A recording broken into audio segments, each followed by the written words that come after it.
ঋণ নিয়ে মাকনা চাষ করেছিলেন কৃষক। রাতের অন্ধকারে বীজ দিয়ে 5 বিঘা জমির মাকনা চারা নষ্ট করে দেওয়ার অভিযোগে চাঞ্চল্য ছড়িয়েছে হরিশ্চন্দ্রপুরের গাংনদিয়া গ্রামে। কী করে ঋণ পরিশোধ করবেন মাথায় হাত পড়েছে কৃষকের। স্থানীয় সূত্রে জানা গিয়েছে মাসখানেক আগে গাংনদিয়া গ্রামের এক কৃষক রেজা আহমেদ 8 বিঘা জমিতে মাকনা চারা রোপণ করেন।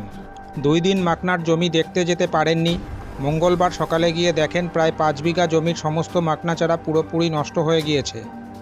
অভিযোগ, রাতের অন্ধকারে কে বা কারা বীজ দিয়ে চারাগুলো নষ্ট করে দিয়েছে।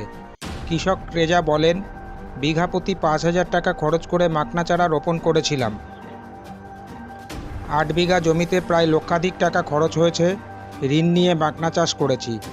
মাকনা বিক্রি করে ঋণ পরিশোধ করার কথা ছিল। এদিন সকালে গিয়ে দেখি প্রায় 5 বিঘা জমির মাকনা চারা নষ্ট হয়ে গিয়েছে। আবার অন্য জমিতে মাকনা চারা সতেজ রয়েছে। কেউ শত্রুতা করে বীজ দিয়ে নষ্ট করে দিয়েছে। মাকনা চাষে অভিজ্ঞ চাষিদের দেখিয়েছি, সবাই বিষের কথা বলছেন। হরিশ্চন্দ্রপুর থানায় অভিযোগ করব।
আনার কমপ্লেন করবা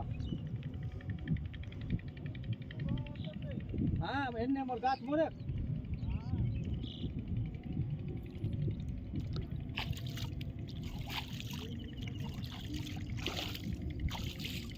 আমি সকালে উঠে যেমনি মর্নিং ওয়াকে যাই সেমনি প্রত্যেক দিনের মতো আজকেও মাখনার জমিতে এসেছিলাম। এসে দেখছি যে মাখনার জমি প্রায় মানে একদম আপনার কি বলে মাখনা নাই বলাই চলে আর কি। 2-3 দিন আগে আমি মানে জমিতে আসতে পারিনি, 2-3 দিন ধরে জমিতে আসতে পারিনি। তার আগে আমার মাখনার জমি ঠিক ছিল, হালকা পচা ধসা ছিল। তো দেখেছিলাম, তো ভাবছি হয়তো ঠান্ডার ওয়েদার কারণে হয়তো 2-4টা গাছ পড়ছে, কিন্তু আজকে হঠাৎ 2 দিন পরে এসে দেখলাম যে একদম গাছ নেই বলেই চলে আর কি। হ্যাঁ, মানে কি মনে হচ্ছে যে মাখনা গাছগুলো কী করে মারা গেল?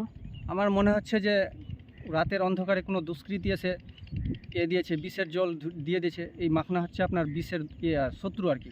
বিষের জল পেলেই আপনার মাখনা গাছ মরে যাবে।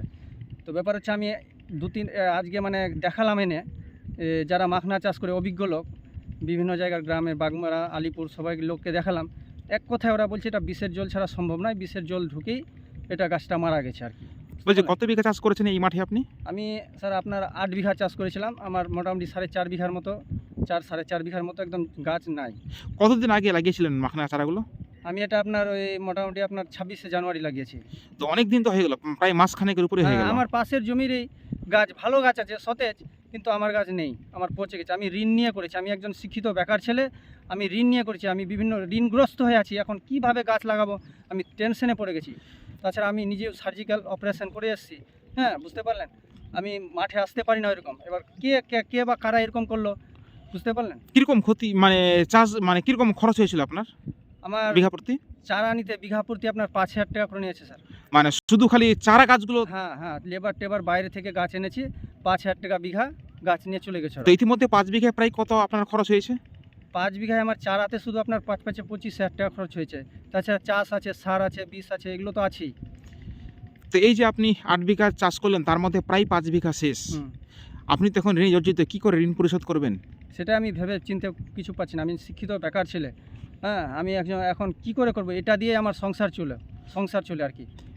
তো কি মনে হচ্ছে যে কেউ বা কারা কি রাতের অন্ধকারে বিষ দিয়ে গেছে মনে আমার হচ্ছে? সেটাই মনে হচ্ছে, কেউ বা কারা। এখানে সব গ্রামের আমাদের রাস্তা পাকা, এখানে এসে কেউ যদি দিয়ে চলে যায়, না দেখে তো আমি বলতে পারছি না।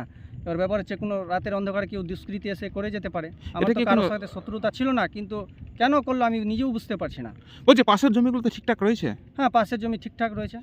আপনি একই মানে মৌজার জমি তো, হ্যাঁ, একই মৌজার জমি, মানে সবারই জমিতে একই লেভেলের জল রয়েছে, একই জমি।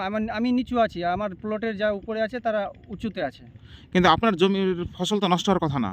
হ্যাঁ, নষ্ট হওয়ার কথা না, কিন্তু ওই যে বললাম আপনাকে, ওই বিষের জল ঢুকে গেছে আর কি।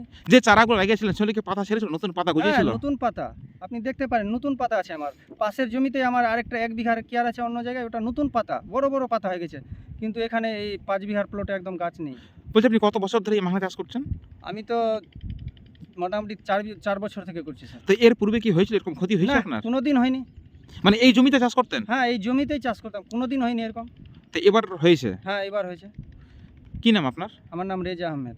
আপনি অভিযোগ করবেন থানায়? অবশ্যই আমি থানায় অভিযোগ করব।